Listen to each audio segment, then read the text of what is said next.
لله والصمد لم يلد ولم يولد ولم يكن له كفوا أحد الله أحد الله الصمد لم يلد ولم يولد ولم يكن له كفوا أحد الله أحد الله الصمد لم يلد ولم يولد ولم يكن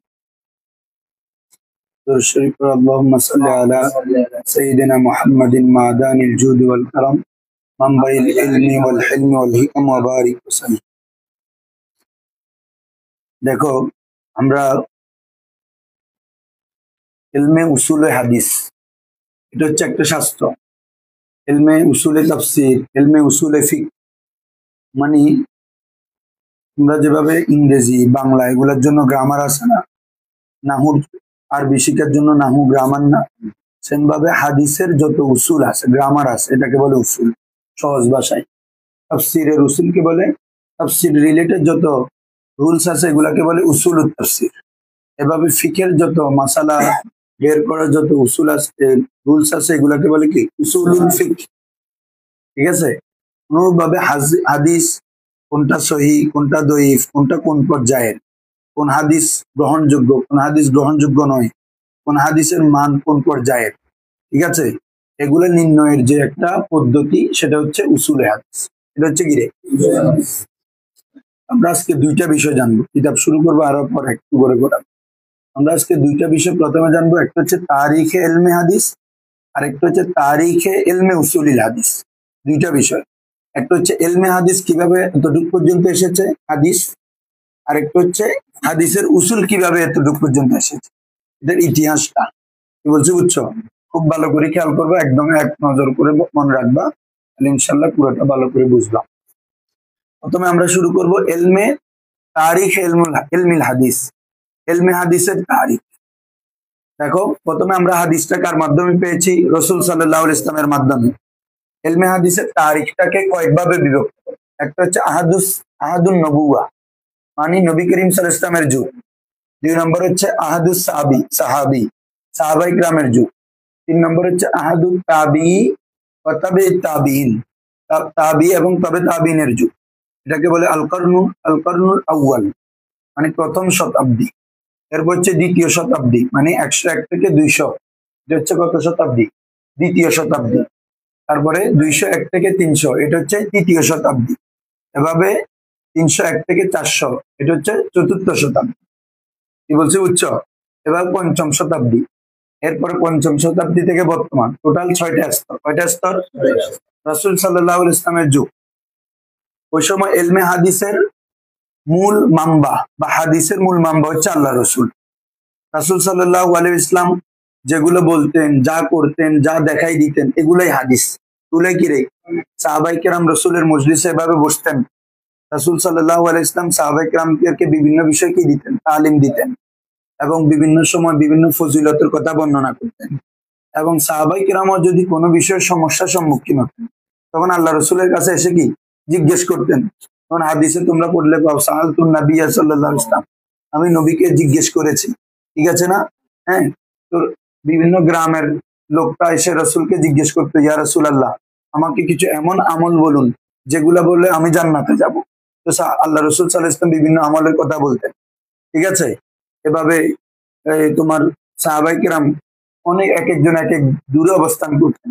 তিনারা যখন কোনো সমস্যার সম্মুখীন হতেন, কোনো মাসালার সম্মুখীন হতেন, 2 দিন 3 দিন 5 দিন হেঁটেও মদিনা শরীফ আসতেন, এসে ওই বিষয় জিজ্ঞেস করতেন। তখন উপস্থিত সাহাবায়ে কেরাম শুনতেন, আবার এটা শুনে কি করছেন, আমাদের কাছে এ পর্যন্ত কি হয়েছে, বর্ণিত হয়েছে, ঠিক আছে না। এভাবে যেহেতু আল্লাহ রসুল বলেন, বাল্লিগু আন্নি ওয়ালাউ আয়া, আমার থেকে যদি একটি আয়াত, একটি বাক্য, একটি শব্দ, এটা তোমরা মানুষের কাছে পৌঁছিয়ে দাও। এবং যারা পৌঁছাবে তাদের জন্য আল্লাহ রসুল দোয়াও করেছেন, কি নাদ্দারাল্লাহু ইমরান, বলো নাদ্দারাল্লাহু সামিয়া মিন্না মাকালাতি, হ্যাঁ, ফাবাল্লাগাহু কামা সামিয়াহু। আল্লাহ রসুল আমাদের জন্য দোয়া করছেন, বা যারা হাদিস ছড়িয়ে দিয়েছে, নাদ্দারাল্লাহু ইমরান, আল্লাহ ওই ব্যক্তিকে সজীব রাখুক, সুজলা রাখুক, আনন্দিত রাখুক, সুস্থ রাখুক। কি সামিয়া মিন্না মাকালাতি, যে আমার পক্ষ থেকে আমার হাদিস শুনেছে, ঠিক আছে। ফাবাল্লাগাহু কামা সামিয়াহু, যেমনি ভাবে শুনেছে সেভাবে কি অন্যের নিকট পৌঁছিয়ে দিয়েছে। প্রেরণ করে দিয়েছে, তাহলে কোনো পরিবর্তন করে নাই, কোনো পরিবর্তন। তাহলে এমন ব্যক্তির জন্য আল্লাহ রসুল কি করেছেন? এটা দ্বারা কি বুঝাচ্ছে পরোক্ষভাবে যে আমার হাদিসগুলো তোমরা ছড়িয়ে দাও, আমার হাদিসগুলো তোমরা পৌঁছিয়ে দাও। এভাবে বিজয় হজের যখন ভাষণ দিচ্ছিলেন আল্লাহ রসুল, অনেক, এখানে তো 1,24,000 সাহাবী গিয়েছে, আর যারা উপস্থিত হতে পারেন না, আল্লাহ রসুল কি বলেছিলেন তাদের সম্পর্কে? যে এখানে যারা এসেছে তারা, যারা আসে নাই, হাজের ব্যক্তিরা গায়েব ব্যক্তিকে আমার এই হাদিস শুনিয়ে দিবে, আমার সকল কথা সকল বাণী তাদেরকে পৌঁছিয়ে দিবে।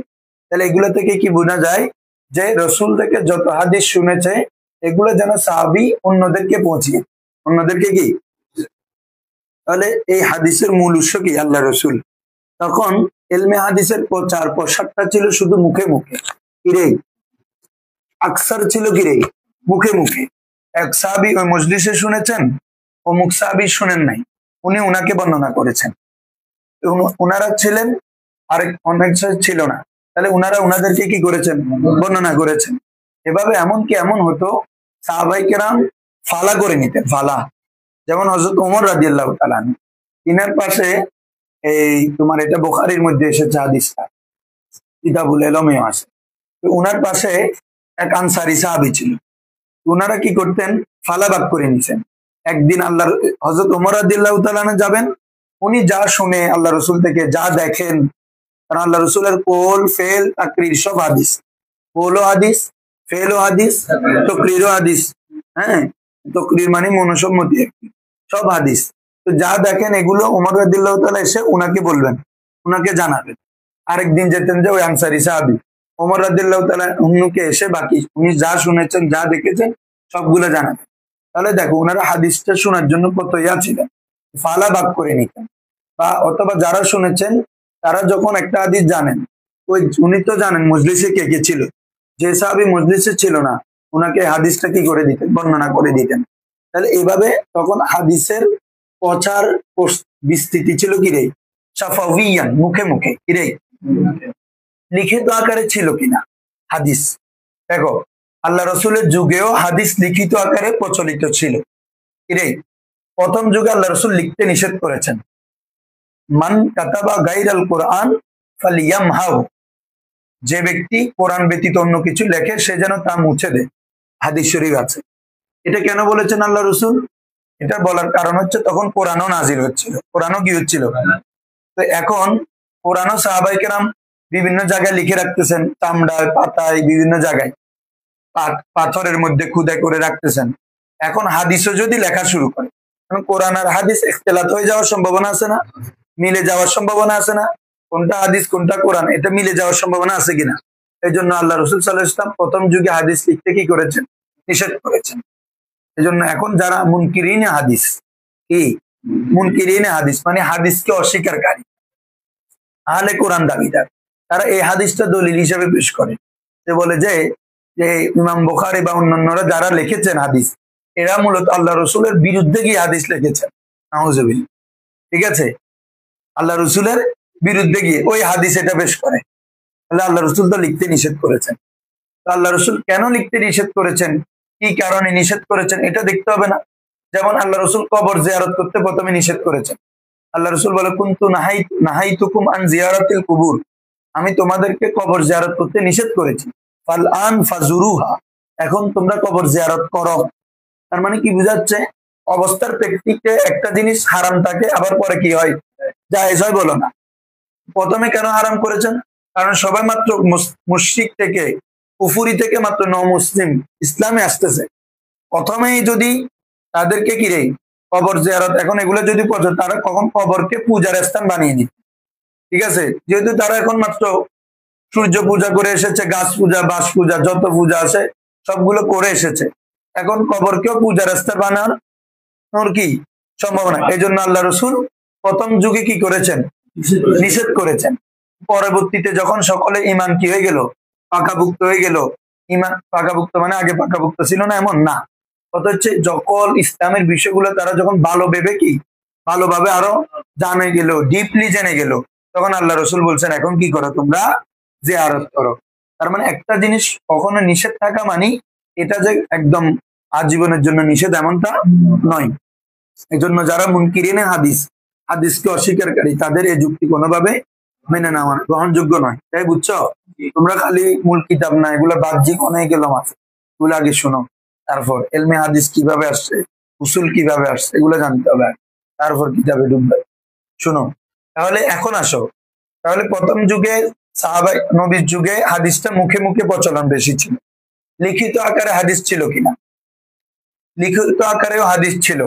হযরত আমর ইবনুল আস, বলো হযরত, তিনি হাদিসকে লিখে রাখতেন। আল্লাহ রসুল থেকে যা শুনতেন তা এগুলা কি করতেন? লিখে রাখতেন। এজন্য উনার লিখিত যে হাদিসগুলা, এটাকে বলে as-সহিফাতুস সাদিকা। বলো, এটার নাম কি বলা হয়? as-সহিফাতুস, এটা লিখিত। হযরত আমর ইবনুল আস রাদিয়াল্লাহু তাআলা আনহু, উনি আল্লাহ রসুল থেকে যা শুনতেন তা লিখে রাখতেন। উনি বলতেছেন যে মুসনাদ আহমদের মধ্যে হাদিসটা এসেছে, কুনতু আকতুবু কুল্লা শাইইন সামিতুহু মিনান নবী সাল্লাল্লাহু আলাইহি ওয়াসাল্লাম। আমি প্রত্যেক বিষয় লিখে রাখতাম যা আল্লাহ রাসূল থেকে শুনতাম। তাই কি রে লিখে রাখতাম? কিসে? উরিদুল হিফজা, আমি লিখে রাখতাম হাদিস যেন হেফাজত হয়। হাদিসটাকে কি করার জন্য? সংরক্ষণ করার জন্য আমি রসুল থেকে যা শুনি তা লিখে রেখেছি।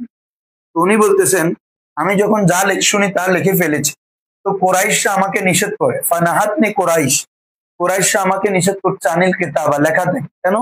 যে মুহাম্মাদুন বাশারুন, তিনি তো একজন বাশার।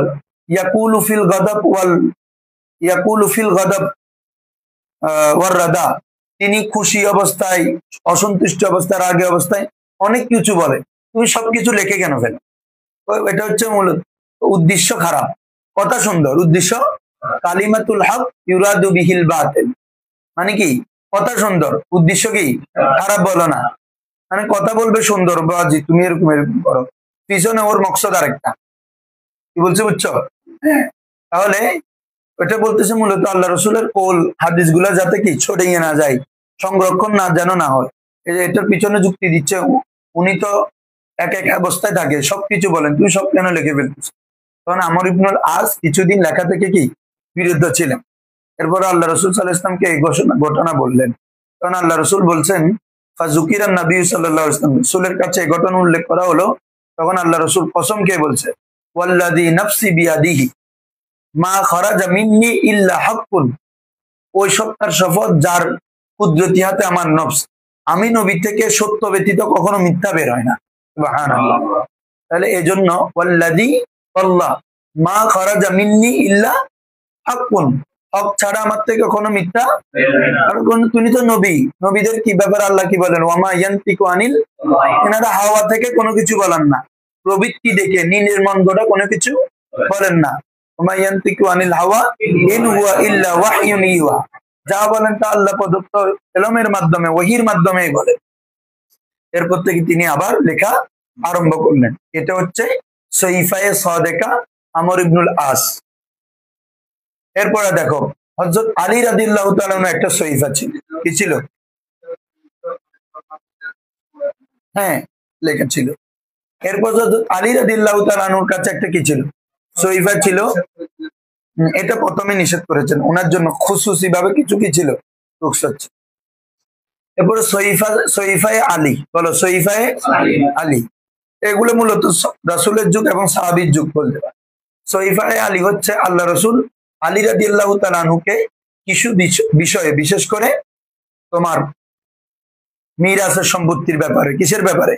মিরাজের সম্পত্তির ব্যাপারে, তারপরে যাকাতের ব্যাপারে, সৎকার ব্যাপারে, খারাজ, ওসর, অর্থাৎ যাকাত জাতীয় যত আছে এগুলোর ব্যাপারে কিছু ওসিয়তনামা, মানে কিছু জিনিস লিখে দিয়েছেন অন্য সাহাবীদের মাধ্যমে। এজন্য ওটা একটা সহিফা। এটা হচ্ছে সহিফায়ে আলী, বলো সহিফায়ে আলী। আবার ওই সময় আরেকটা সহিফা ছিল, সহিফায়ে জাবের ইবনে আব্দুল্লাহ। সহিফায়ে হযরত জাবের ইবনে আব্দুল্লাহ কিছু হাদিস লিখে রেখেছিলেন। এভাবে হযরত সহিফায়ে আনাস ইবনে মালিক, সহিফায়ে হযরত আনাস ইবনে মালিক রাদিয়াল্লাহু তাআলা, যিনি আল্লাহ রাসূলের খাদেম ছিলেন, এবং হাদিসের বর্ণনাকারী রাবী তিন ধরনের। কয় ধরনের? একটা হচ্ছে মুকাসসিরুন, কি রে? মুকাসসিরুন। আরেকটা হচ্ছে মুতাওয়াসসিতুন, আরেকটা হচ্ছে মুকিল্লুন। বলো কয় ধরনের? একটা মুকাসসিরুন, আরেকটা মুতাওয়াসসিতুন, আরেকটা মুকিল্লুন। মুকাসসিরুন হচ্ছে যারা কমপক্ষে 1000-এর অধিক রিওয়ায়াত করে হাদিস। কয় হাজার? 1000-এর অধিক রিওয়ায়াত করে, তাদেরকে কি বলা হয়? মুকাসসির। তারপরে মুতাওয়াসসিতুন মানে 500-র অধিক, হয়তো রে মধ্যম পন্থা। আর মুকিল্লুন মানে যারা এরপরে একদম কম থেকে নিয়ে 500-র নিচে, এদেরকে কি বলে রে?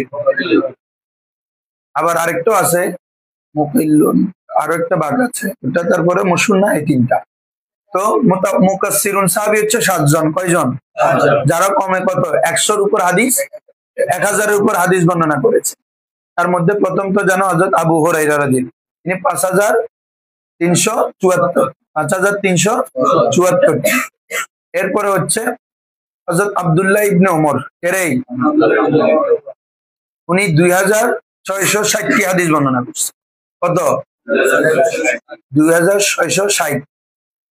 এরপর হচ্ছে হযরত হ্যাঁ হ্যাঁ 2000 না, এরপর হচ্ছে হযরত আনাস বিন মালিক 2286, 2200। এরপর হচ্ছে না, শুনো, এরপর হচ্ছে হযরত আয়েশা রাদিয়াল্লাহু 2210টি ওনার রাওয়ায়াত হচ্ছে 2210। তো ওনার থেকে আনাস রাদিয়াল্লাহু তাআলা বেশি। কি বলছি বুঝছো? হ্যাঁ, এভাবে এভাবে 7 জন তারা মুকাসসিরুন। কি বলছি বুঝছো? মানে কমে 1000-এর অধিক হাদিস বর্ণনা করেছে। আচ্ছা, আমি বলতেছিলাম যে লিখিত হাদিস, তাহলে কি বুঝলাম? যে আল্লাহ রাসূল সাল্লাল্লাহু আলাইহি ওয়াসাল্লাম এবং সাহাবায়ে কেরামের যুগে হাদিস বেশি প্রচলন ছিল মুখে মুখে, এটাই। পাশাপাশি লিখিত কি ছিল? প্রচলন ছিল। এটা তাদের নিজস্ব ভাবে কি করতেন? সংরক্ষণ করতেন। বুঝছো? যেমন হযরত ওমর রাদিয়াল্লাহু, প্রথমে আল্লাহ রাসূল বিভিন্ন গভর্নরের কাছে সাহাবীদের মাধ্যমে লিখে চিঠি পাঠাতেন, কিভাবে যাকাতের মাল নিবে, ওসর নিবে, কি বলছি বুঝছো, সদকা নিবে, এগুলো লিখে দিয়েছেন। এটাকে বলে আস-সহিফাতুস সহিহা। বলো এটাকে কি বলে রে? হ্যাঁ, এটা প্রথমে আল্লাহ রাসূল সাল্লাল্লাহু আলাইহি ওয়াসাল্লাম বিভিন্ন কুফা, বিভিন্ন জায়গায় পাঠিয়েছিলেন। পরবর্তীতে হযরত আল্লাহ রাসূল পাঠাতে যখন শুরু করছেন, এর মাঝপথে মারা গেছেন, মনে হচ্ছে ইন্তেকাল করেছেন। এরপরে এটা পাঠানো শুরু করছে আবু বকর সিদ্দিক রাদিয়াল্লাহু তাআলা আনহু, এরপরে হযরত ওমর রাদিয়াল্লাহু তাআলা। ওমর রাদিয়াল্লাহু তাআলা আনহু থেকে এটা স্থানান্তর হয়েছে হযরত আব্দুল্লাহ ইবনে ওমর, উনার ছেলে, যিনি মুকাসসিম রাবিদের অন্তর্ভুক্ত। আব্দুল্লাহ ইবনে ওমর, সবসময় দেখো না আব্দুল্লাহ ইবনে ওমর, এটা বেশি রেওয়ায়াত। তো উনার থেকে এটা স্থানান্তর হয়েছে দ্বিতীয় ওমর, হযরত ওমর ইবনে আব্দুল আজিজ। এরাই উমাইয়া খলিফা আর কি। উমাইয়া খলিফার মধ্যে যিনি সবচেয়ে, মানে যিনাকে ইসলামের মানে দ্বিতীয় ওমর বলা হয় এবং ইসলামের পঞ্চম খলিফা বলা হয়, এরাই পঞ্চম খলিফা। কারণ ওই খলিফাদের যেই মানহাজ, যে তরিকা ছিল, উনি সেই তরিকাতে কি খেলাফত প্রচলন করেছেন। এজন্য ওনাকে কি ইসলামের পঞ্চম খলিফা এবং দ্বিতীয় ওমরও বলা হয়। ঠিক আছে? এরপরে ওই যে সহিফাটা ছিল আল্লাহ রাসূল থেকে শুরু হয়ে, এটা স্থানান্তর হয়ে গেছে যে লাস্ট পর্যন্ত হযরত ওমর ইবনে আব্দুল আজিজ, যিনি 99 হিজরিতে কি খেলাফতে গেছেন। কত হিজরি? 99 হিজরি। হ্যাঁ, এই তাহলে সাহাবাদের যুগেও লিখিত এবং মৌখিক দুটোটাই কি ছিল? প্রচলন ছিল। এখন আসো, কখন লিখিত আকারে, আনুষ্ঠানিকভাবে লিখিত আকারে হাদিসের যাত্রা, মানে আমরা কেন এভাবে হাদিস পেলাম আজ পর্যন্ত? লিখিত আকারে পাচ্ছি না আমরা, এটা পাওয়ার যাত্রাটা শুরু কখন হইল? তাহলে সাহাবীর যুগেও পার্সোনাল লিখিত ছিল, আর মুখে বেশি ছিল। প্রথম আনুষ্ঠানিকভাবে যেটা লেখার যাত্রা শুরু হয়, সেটা হচ্ছে ওমর ইবনে আব্দুল আজিজ থেকে। এটাকে বলে, উনি ছিল প্রথম মুদাউবিনু ইলমিল হাদিস। বলো মুদাউবিনু ইলমে হাদিসের মুদাউবিন, তাদবিনকারী, সংকলনকারী প্রথম হচ্ছে ওমর ইবনে আব্দুল আজিজ। ওমর ইবনে উনি যখন খেলাফতে অধিষ্ঠিত হয়েছেন, তিনি প্রথম ওনার প্রাদেশিক শাসনকর্তাদেরকে নির্দেশ দিয়েছেন, উনজুরু হাদিস রাসূলিল্লাহ সাল্লাল্লাহু আলাইহি ওয়াসাল্লাম ফাআজমিহু। বলো উনজুরু হাদিস রাসূলিল্লাহ সাল্লাল্লাহু আলাইহি ওয়াসাল্লাম ফাআজমিহু। তোমরা রাসূল সাল্লাল্লাহু আলাইহি ওয়াসাল্লামের হাদিসের দিকে দৃষ্টিপাত করো এবং সেগুলো কি করো? জমা করো। কেন? ফাইন্নি আখাফু, আমি ভয় করছি যে এলম চলে যাওয়ার, আলেম চলে যাওয়ার, এবং আল্লাহ রসুলের থেকে যারা হাদিস শুনেছে ওরা তো ধীরে ধীরে চলে যাচ্ছে না, সাহাবাই কেরাম ওনারা চলে যাচ্ছেন, এভাবে তাহাবি ওনারা চলে যাচ্ছেন। এখন যদি হাদিসগুলো সংরক্ষণ করা না হয় তাহলে আল্লাহ রসুলের হাদিস তো কি হবে না, পুরো যে আমার রসুলের উনি হচ্ছে কি হযরত ওমরের কি নাতি আর কি, হযরত ওমরের কে, ওমর ইবনে আব্দুল আজিজ।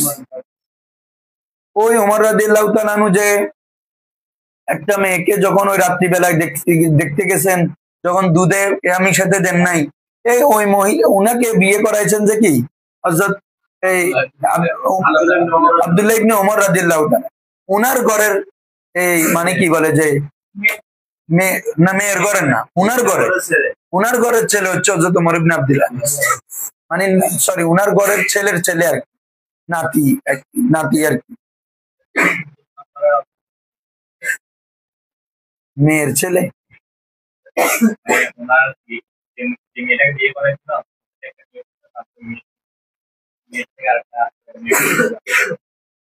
হতে পারে।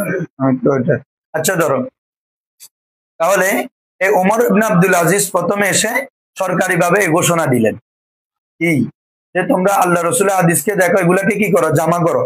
কারণ বিভিন্ন প্রদেশে আছে, মদিনায়, মক্কায়, তাহলে মক্কায় যারা সাহাবী আছে, তাহাবী আছে, এবং বিশেষভাবে দায়িত্ব দিয়েছেন হযরত হাদিসের উন্নত ইমাম তৎকালীন এবং কেবারে তাহাবীর অন্তর্ভুক্ত হযরত ইমাম শিহাবুদ্দিন জহুরি, বলো ইবনে শিহাব জহুরি বলা হয় ওনাকে, এক কথায় কি বলা হয় রে, হ্যাঁ, উনাকে বিশেষভাবে কি দিয়েছেন, দায়িত্ব দিয়েছিলেন। উনি কি করেছেন, তৎকালীন যারা কেবারে বড় বড় তাহাবী ছিল, যেমন আলী ইবনে মাদানী, বলো আলী ইবনে, ইসাক ইবনে রাহওয়াই, ইসাক ইবনে সুফিয়ান সৌরি, হাসান বসরি, কি বলছি বুঝছো, হ্যাঁ, এরা যারা ইকরামা রাদিয়াল্লাহু তাআলা আনহু এবং হযরত আব্দুল্লাহ ইবনে ওমরের গোলাম মাওলা যিনি ছিলেন হযরত নাফে রাদিয়াল্লাহু তাআলা, সাঈদ ইবনুল মুসাইয়্যিব, এরাই বড় বড় তাহাবীদেরকে উনি নিয়ে এভাবে হাদিসগুলো, আল্লাহ রাসূলের হাদিস বিভিন্ন জায়গায় যেখানে ছিল বিক্ষিপ্ত আকারে যাদের যাদের কাছে ছিল, অনেক কষ্ট করে হাদিসগুলো কি করেছেন, জামা করেছেন। এই প্রথম ইলমে হাদিসের মুদাওয়িন হচ্ছে কি ওমর ইবনে আব্দুল আজিজ, এবং তার সাথে অঙ্গাঙ্গিভাবে জড়িত হচ্ছে ইবনে শিহাব জহুরি। কি বলছি বুঝছো, এটা বুঝছো তোমরা? এটা হচ্ছে কত শতাব্দীর কথা বলতেছি আমি, এখনো প্রথম শতাব্দী, মানে আল্লাহ রসুলের পরে রসুল থেকে নিয়ে 100 শতাব্দীর এই ঘটনা, ঠিক আছে।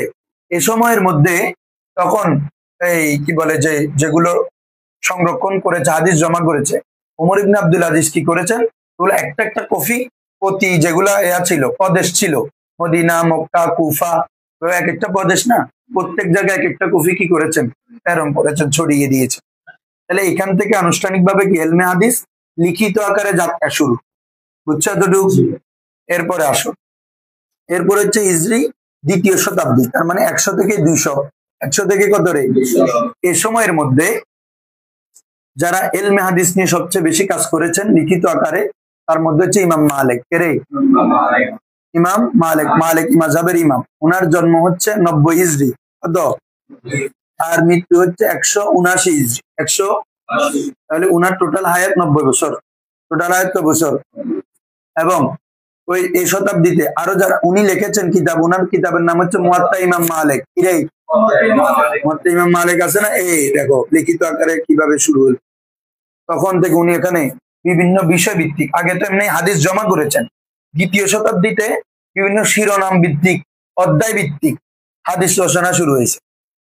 মানে দেখুন আমরা এখন কিতাবুল ইলম পড়ি, ওখানে একটা অধ্যায় আছে, ওই অধ্যায় অনুযায়ী আবার হাদিস আনা, এভাবে অধ্যায় ভিত্তিক হাদিসগুলা 2য় শতাব্দী থেকে কি হয়েছে, শুরু হয়েছে। শুধু 90, আর এন্তেকাল 179। হ্যাঁ, তো কি হিসাব? আমি কি ইমাম আজম বলতেছি না ইমাম মালিক বলতেছি? তুমি মালিকের লগে ইমাম আজমের মিলান। হ্যাঁ দেখো, তাহলে এই তোমরা এটা যদি জানতে পারো, তোমরা কামিল পর্যন্ত পড়া শেষ।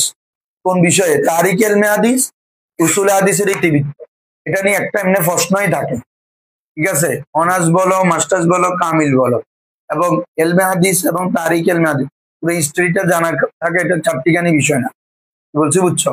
সংক্ষেপে তোমাদেরকে যতটুকু বলতেছি এগুলো মনে রাখলেও বল। তাহলে কি বলতেছি দেখো, 2য় শতাব্দীতে যারা কাজ করেছেন, কে? ইমাম মালিক, উনি 90 বছর হায়াত পেয়েছেন। উনি যেটা লিখিত আকারে কিতাব লিখেছেন এটা কি রে? মুয়াত্তা ইমাম মালিক। এবং আরো যারা ইলমে হাদিসের খেদমত করেছেন, ইমাম সুফিয়ান সৌরি, হাসান বসরি, হাসান বসরি, উনাদেরও এক একটা গ্রন্থ ছিল, উনাদেরও কি ছিল? লিখিত গ্রন্থ ছিল। তারপরে ইমাম আজম আবু হানিফা, ইমাম আজম আবু হানিফা ইলমে হাদিসের দ্বিতীয় শতাব্দীতে ইলমে হাদিসের যদি চর্চার কথা বলে তখন ইমাম আজমের কথা লাজেম ভাবে আসবে। কি বলছি বুঝছো? কারণ এই দ্বিতীয় শতাব্দীতে আরো যারা তোমার ইলমে হাদিস নিয়ে অবদান রেখেছে, যেমন আব্দুল্লাহ ইবনে মুবারক, এই বুঝতেছো তোমরা?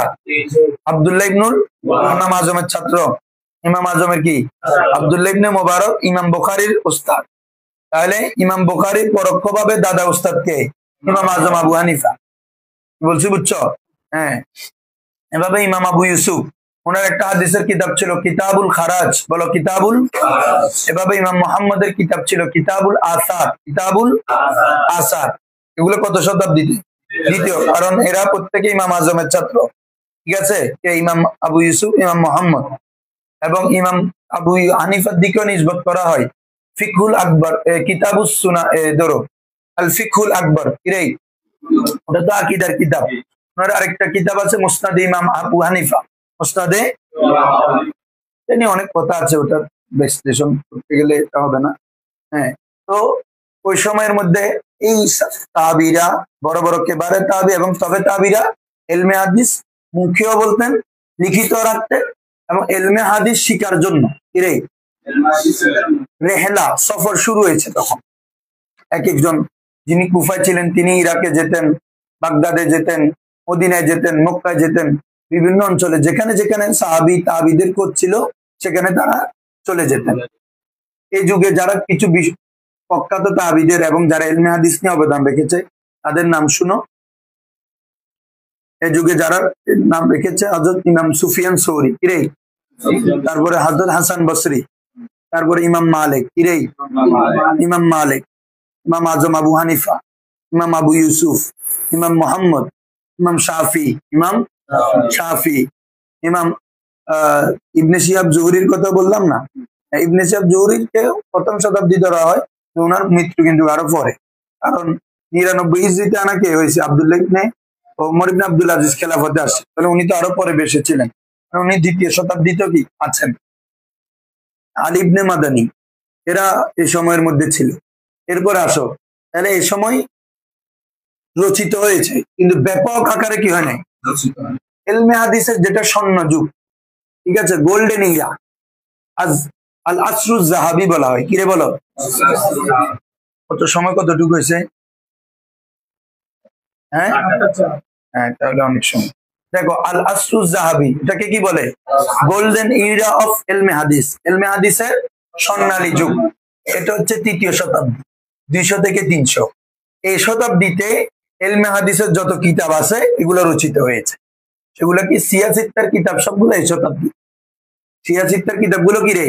এই 201 থেকে কত 300 এই শতাব্দীর মধ্যে সিয়াসিত্তা, বুখারী শরীফ, মুসলিম, নাসাই, আবু দাউদ, তিরমিজি, ইবনে মাজাহ, সকল ইমামের জন্ম হচ্ছে এই সময়। ইমাম বুখারীর জন্ম কত? 194 হিজরি। ইমাম মুসলিমের জন্ম কত? 204 হিজরি। কি বলছি বুঝছো? ইমাম তিরমিজি, ইমাম ইবনে মাজাহ, ওনাদের জন্ম হচ্ছে 209 হিজরি, 209 হিজরি। হ্যাঁ, এভাবে এই এক একজনের জন্ম। তো তো ওরা যে ইমাম, যে আমরা যেটাকে সিয়াসিত্তা বলি, এই 6টা গ্রন্থ এই শতাব্দীতে কি করেছেন? রচনা করেছেন একজন সবচেয়ে বিশুদ্ধ গ্রন্থ। বলছি বুঝছো? হ্যাঁ, এই জন্য এগুলাকে কি বলে?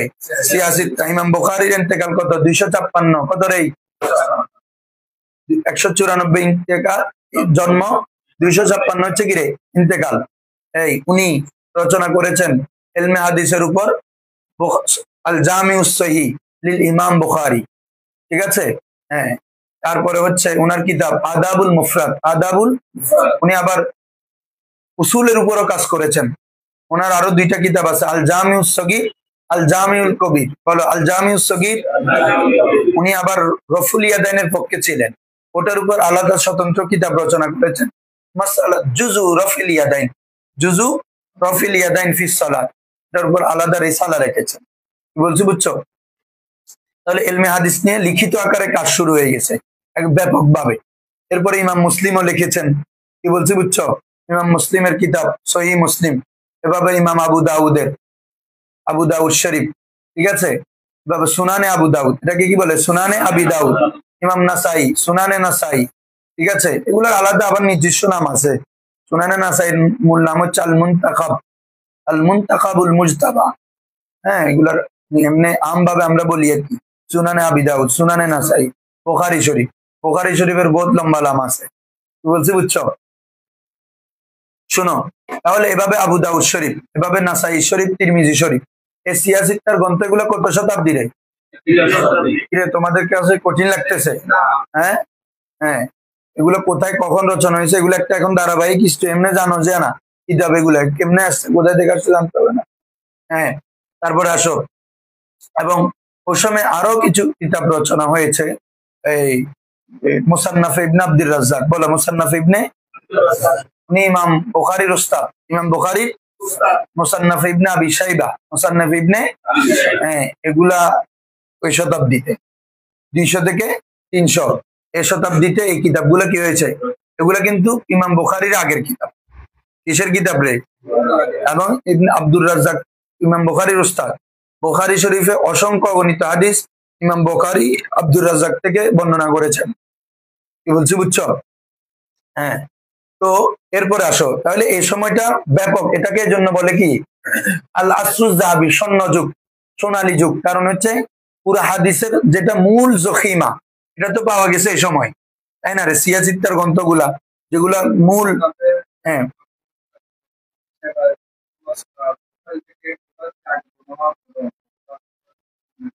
এগুলো সত্যের কারণে এগুলো আমরা এখানে পড়বো সামনে।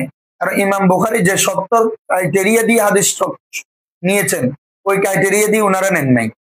কি বলছি বুঝছো?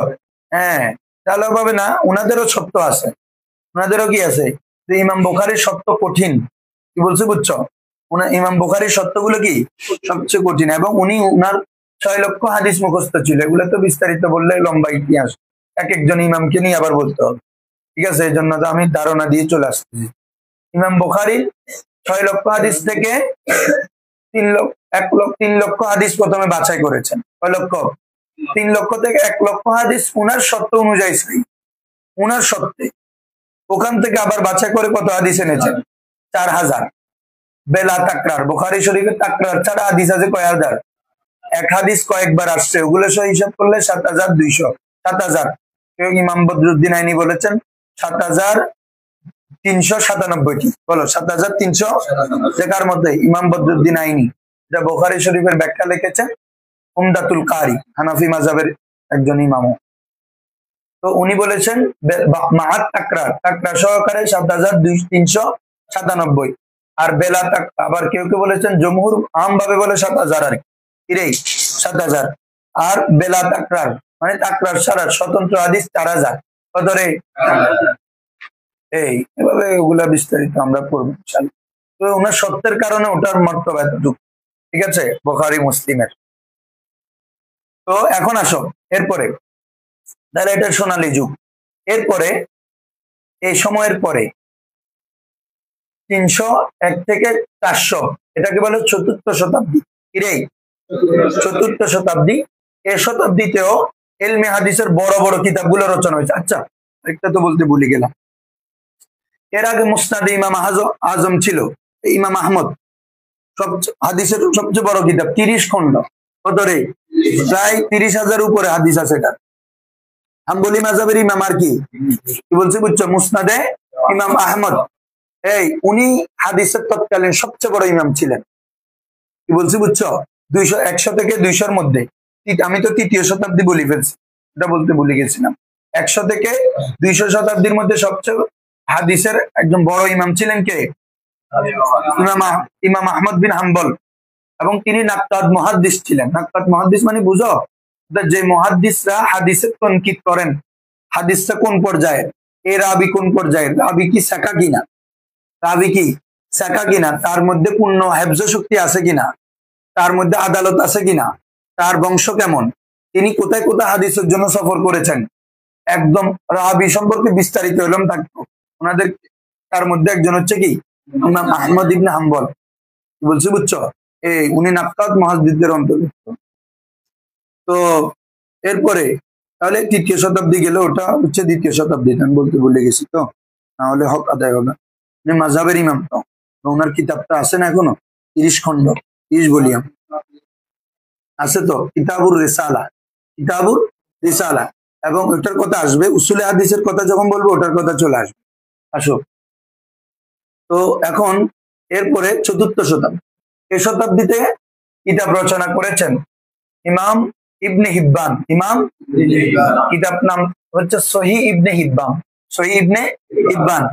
এবং ওনার ছাত্রের একটা কিতাব সহিহ ইবনে খুজাইমা, বলো সহিহ ইবনে খুজাইমা, ইমাম ইবনে খুজাইমার লিখিত। এবং এবং ইমাম আবু হাকিম আন-নিসাবুরি, বলো ইমাম আবু হাকিম আন-নিসাবুরি, ওনার কিতাব হচ্ছে মুস্তাদরাকুল লিল হাকিম বা মুস্তাদরাক আলা সহিহাইন, বলো মুস্তাদরাক। এর বৈশিষ্ট্য কি জানো? ইমাম বুখারী এবং ইমাম মুসলিম তাদের গ্রন্থে যে সকল হাদিস গুলাকে ওনারা আনেন নাই, ওনাদের সত্ত্বে, ওনাদের কি রে, যেমন কি বলছিলাম, ইমাম বুখারী 1 লক্ষ হাদিস ওনার সত্ত্বে সহিহ হাদিস আনছে কয় হাজার? 4000 ধরো না, বেলাত একটা 4000, তাহলে বাকিগুলো কোথায় গেল? হ্যাঁ, অনেকে বলে যে যারা আলে হাদিসরা শুধু সহিহ বুখারী মুসলিম শরীফ মানতে চায়, তো ইমাম বুখারীর যে 1 লক্ষ হাদিস সহিহ ছিল, 4000 ছাড়া 96 হাদিস কোথায়? হ্যাঁ, তাহলে উনার সত্ত্বে যদি সহিহ হাদিসগুলো মানতে হবে না? তাহলে এগুলো পরবর্তী ইমামরা বিভিন্ন কিতাবে লিখেছে না, তার মধ্যে একটা হচ্ছে মুস্তাদরাক আলা সহিহাইন। উনি কি করেছেন, ইমাম বুখারী এবং ইমাম মুসলিম যে সকল হাদিসগুলো উনাদের সত্ত্বে সহিহ হওয়া সত্ত্বেও, হ্যাঁ, উনাদের কিতাবে আনেন নাই, বা সহিহ বা হাসান পর্যায়ে উনাদের কিতাব আনেন নাই, এই হাদিসগুলো ইমাম আবু হাকিম নিসাবুরি এটা এনেছেন। ওই কিতাবটার নাম হচ্ছে মুস্তাদরাক আলা সহিহাইন। কি বলছি বুঝছো? এভাবে ইমাম ইবনে হিব্বান, সহিহ ইবনে হিব্বান বলা হয়, সহিহ ইবনে, আর ইমাম ইবনে খুজাইমার লিখিত সহিহ ইবনে খুজাইমা, সহিহ ইবনে খুজাইমা। এরপর আল মুস্তাদরাক, আল মুস্তাখরাজাত, আল আরো হাদিস আছে যেগুলা সেম ভাবে ইমাম বুখারী মুসলিম যেগুলো হাদিস বাদ দিয়েছেন, ওই হাদিসগুলো আবার অনেকে রচনা করেছেন। এখানের মধ্যে আছে আল মুস্তাখরাজ, আল মুস্তাখরাজ। এভাবে এক কথা পরবর্তী সময়ে এসে ইলমে হাদিসের ব্যাপক লিখিত আকারে কি চর্চা শুরু হলো। এবং ওই সিয়াসিত্তার হাদিসগুলোকে প্রথম যিনি একটা কিতাবে জমা করেছেন, একটা অধ্যায় মানে কি দিয়ে, একটা মজমুনের আকারে, বিষয়ের আকারে, সেটা হচ্ছে ইমাম মুহিউস সুন্নাহ ইমাম বাগাবী। মিশকাত শরীফ যেটা আমরা চিনি, দুইটা কিতাব, এখানে কয়টা কিতাব? একটা প্রথমে ছিল মাসাবিহুস সুন্নাহ, বলো মাসাবিহুস সুন্নাহ। এটার মধ্যে ইমাম বাগাবী তিনি কি করেছেন, বুখারী মুসলিম নাসাই আবু দাউদ, এভাবে ইমাম দারেক, অনেক কথা বলতে ভুলে যাচ্ছে, সময় দিকে খেয়াল করে, অনেক আরো ইমাম ছিল, তো আমরা শুধু সিয়াসিতে ইমাম দারেকুতনি, ইমাম দারেকুতনি, তারপরে ইমাম তোমার বাইহাকি, ইমাম দেখো না মিশকাতে রাওয়াহুল বাইহাকি, রাওয়াহুল বাইহাকি আছে না, রাওয়াহু দারেকুতনি, রাওয়াহু দারেকুতনি। এভাবে অনেক আরো হাদিসের গ্রন্থ আছে, প্রায় 15টি হাদিসের গ্রন্থ থেকে হাদিসগুলো জমা করেছেন বিষয়ভিত্তিক করে করে কে? ইমাম মুহিউস সুন্নাহ ইমাম বাগাবী। ওই কিতাবের নাম দিয়েছেন মাসাবিহুস সুন্নাহ, মাসাবিহুস সুন্নাহ। কিন্তু উনি ওখানে কোনো সনদ উল্লেখ করেন নাই, কোনো কি উল্লেখ করেন নাই, এবং কোন হাদিস কোন কিতাব থেকে আনছেন এটাও উল্লেখ করেন নাই। কি বলছি বুঝছো? হ্যাঁ, তো এগুলাকে আবার সুন্দরভাবে আরেকটু তারতিব, আরো গুছিয়ে কোন হাদিস কোন কিতাব, এখন দেখো না রাওয়াহুল বুখারী আছে, রাওয়াহুল মুসলিম, মুত্তাফাকুন আলাই, হ্যাঁ, রাওয়াহু আবু দাউদ, এভাবে লেখা থাকে না মিশকাত শরীফে। তো এগুলো কে করেছেন? ইমাম খতিব আল বাগদাদি, ওয়ালিউল্লাহ খতিব আল বাগদাদি, তিনি এগুলা কি করেছেন, আবার সুন্দর করে তরতিব দিয়েছেন।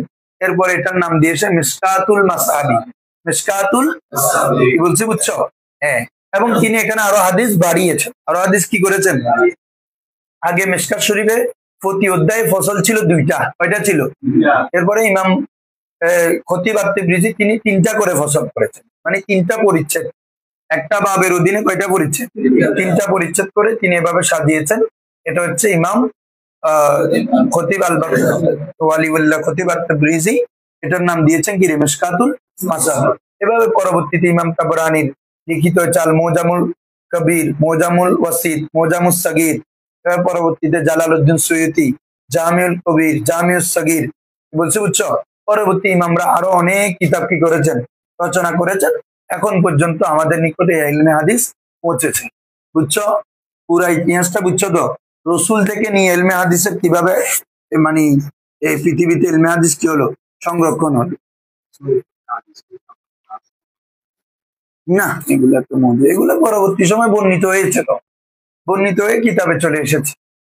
হ্যাঁ, এগুলা তখন তো আর ছাপা ছিল না, বুঝা নাই, তাহলে সংরক্ষণ ছিল, ইয়া ছিল। হ্যাঁ, আর আসো। হম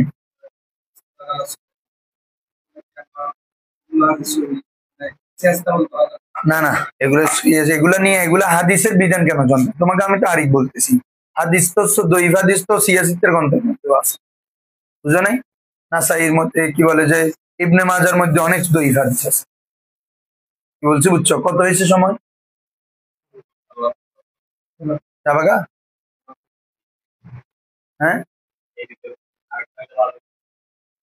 এখন তো উসুলে হাদিস বাকি আছে, তারিখের একটা শেষ, তারিখে এলমে হাদিস শেষ, আরেকটা হচ্ছে তারিখে এলমে উসুলিল হাদিস। হ্যাঁ, আচ্ছা, এমনি একটু কিতাবটা এক লাইন পড়ি আমরা। তারিফাতুন আউয়ালিয়াতুন, বলো তারিফাতুন খুলছো সবাই, মূল পড়া থেকে যাও। তারিফাতুন আউয়ালিয়াতুন, ওই একটা ইতিহাসের পরে, ওটা আমি কাল আশহারুল মুসান্নাফাত ফি ইলমিল মুস্তালাহ, এরপরে তারিফাতুন আউয়ালিয়াতুন ইলমুল মুস্তালাহ দিয়ে আছে না, দেখো না, এদিকে দাও, বলছি এই তো তারিফাতুন আউয়ালিয়াতুন, এটা যাদের মধ্যে আছে 18 পৃষ্ঠা। আর এই নতুন নুসখা যাদের, এই জন্য বলছি একটা একই নুসখা নেই, একই নুসখা নিলে সবার ধরতে সবার সবকিছু। ধরো তারিফাতুন আউয়ালিয়া, কত পৃষ্ঠা বলো, 26 পৃষ্ঠা। দেখো একটু এক লাইন সবক হিসেবে ধরো, বলো ইলমুল মুস্তালাহ, ইলমুন বি উসুলিন ওয়া কাওয়াইদা, বড় এ সবাই বড়, ইলমুন বি উসুলিন ওয়া কাওয়াইদা ইউরাফু বিহা আহওয়ালুস সানাদি ওয়াল মাতানি মিন হাইসুল কুবুলি ওয়ার রাদ্দি মাওদুউহু as-sanadu ওয়াল মাতানু মিন হাইসুল কুবুল ওয়ার রাদ্দু। এটা দুই ভাবে পড়তে পারবে, মিন হাইসুল কুবুলি, মিন হাইসুল রাদ্দি। হ্যাঁ, সামারাতুহু, বলো তামিজুস সহিহ মিনাস সাকিমি মিনাল আহাদিস। ঠিক আছে, এটা সবক হিসাবে পড়লাম, ইনশাআল্লাহ।